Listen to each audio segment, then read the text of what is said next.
Dungeon Fighter Online. Should you play it? Should you not? I don't know. It's your life, man. Don't make me make your pre-made decisions. What? Anyway guys, welcome to this short sort of a review, but not even close, kind of a first impression but not really type of a thing, where I'll take some time to list all pros, so-sos and cons I've found from my 20-ish hours of Dungeon Fighter Online, while you bask in the most pathetic vagabond play that's ever been witnessed by a man as I scour through the Forgotten Lands and manage to die like a moron bajillion times. Oh, don't worry, you won't actually see it, but you know, I did. Anyway, as I did clock around 20 hours, this isn't really a review, but not first impression either, so consider it something, you know, in between, like a reviewed impression. Yeah, no. This is coming from someone who just recently picked up Dungeon Fighter, but I will mention some concerns I've heard from long-term players as well. Pros first, because I was once pro, but then I became a noob. I don't know. Number 1. Fuck ton, shit ton, hell ton, truckload of classes, and I mean a lot of fucking classes. In my opinion, even a little bit too much, and a new one is being released soon as well. However, this ties into one of the fundamentals of the game, so keep this one in mind for now. Number 2. Fast, responsive and fleshy as fuck combat. Although it does start slightly at the slower side, just stay with it for about an hour. Your hotbar will be filled faster than the bar account as you try to liquor up the last desperate women to sleep with you. As you progress forward, you'll be ditching old abilities in the place of new, flashier ones, and as you can see right now, I have absolutely no fucking clue as to what the fuck am I doing, but it looks cooler than my dick shaved. Number 3. Can be run on your grandma's bomb. Pixely 2D graphics may be a put off for some, but for those of you with PCs older than Gandhi, you'll finally be able to play a game. Yay! Number 4. Not hard to pick up. Although some of the more advanced stuff is buried on the internet, basics of the game are easy enough to pick up on, and soon you'll be riding it like a wench. The sure, tutorial is bare bone, but if you ever played any MMO, you'll quickly find yourself feeling at home. Number 5. Cool shit isn't the hardest bitch to obtain. Until around level 30ish or so, you guy or gal will look pretty basic if you hadn't shed out some cash for some nice costume. However, it's not like all the cool stuff is actually buried in the cash shop. There's enough visual diversity for free players, so you won't feel left out from the crowd too much. Number 6. Lots of players.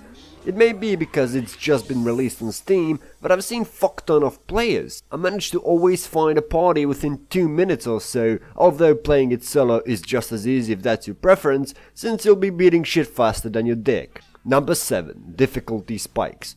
Although for some people this might be a negative, I like it. For the most part, story quests lead you into easy to beat no problem on fucking god dungeons, but out of buttfuck nowhere you'll find yourself actually having to, wait for it, play the game smart.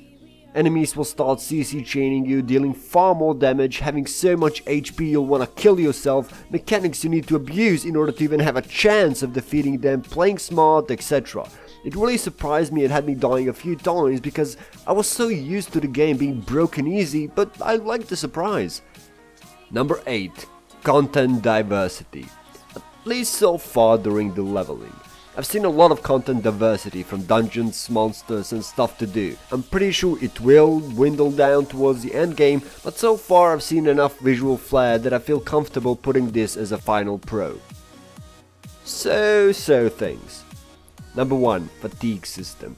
Now most people would have put this on the cons, no questions asked, but I will try to explain it. Basically, fatigue system prevents you from playing a single character longer than maybe 2-3 hours every day. This means that the whole idea of progression is delayed, and by delayed I mean it's completely fucking stopped, as once you're out of Fiji points, you're done. You can recharge them once or twice, but it's not that much really, and then there's really nothing you can do. Now, remember when I said that the number of classes is insane?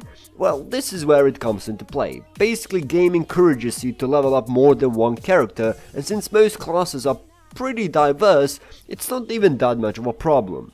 Although the fatigue system does limit the progression on your main, so to speak, I usually burn out by the time I actually spend all my points, and then I hop onto my next character and do the same.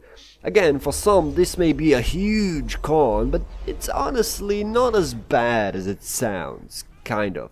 2. Don't try PvP early on. Basically, it's not leveled out and you won't be able to do jack shit to anyone, as your entire DPS combo will equate to 1% of their HP and their entire combo will most likely mean your death. Cons. Number 1. Endgame grind. Although grind is something present throughout the leveling as well, endgame grind is gonna be a pain in the buttocks. I'm not there yet obviously, but even without looking at some veteran opinions, fatigue system in itself can create that grind wall. This is why most people will probably put that shit in to remove it from the game, you fool! As you are limited in time spent with your single character, it means you can't actually grind endgame perhaps 8 to 10 hours a day on your main. This alone creates a huge dent in progression, and from what I've heard, even without it, grind is still massive, as it takes around 3 to 5 months of grind until you actually get a decent gear. Number 2. Inventory cramming. As it is with most free-to-play games, hope they all burn in fucking hell, your inventory will be overrun by bullshit you actually don't know you need. So since most of the stuff has purple name, you figured it's something important, so you keep it. It's not even the stuff like gear, but materials who even have their unique inventory tab. Shit will get filled up so fast you think you got hacked by Usain Bolt. Number 3. Shop for convenience. As with most free-to-play games, again, in shop, besides obviously cosmetics, you can find convenience items. This means that they aren't bluntly pay to win, just a small nudge towards that spectrum. This ranges from fatigue points, various boosts, life tokens, etc. It's nothing too major really, but I simply dislike this type of a shop on the basis of what it represents. Number 4. RNG based systems. Now, I'm all for cool stuff, you know, like RNG, like hoping that something good will drop, but, this creates a huge problem. Because when you have RNG endgame, it means you don't have streamlined progression. It means the players can't set goals because they rely on some algorithm numbers to be in their favor in order to actually progress. This is simply terrible design and should be dropped from endgame completely. If you want to implement it into leveling, go ahead, all for it. If you want to implement it into the endgame, implement it smart, but also have streamlined progression systems so players can actually have goals to work towards. Overall, Dungeon Fighter Online is a pretty good game actually. It may not be your number 1 MMO, but it can definitely cement itself as the second one, which I do recommend by the way. Playing it perhaps 3 to 4 hours a day with 2 of your favorite characters is more than enough fun, and even though the endgame seems really grindy, since the game is free and I've sunk about 20 hours without getting bored, that's already a huge win in my book.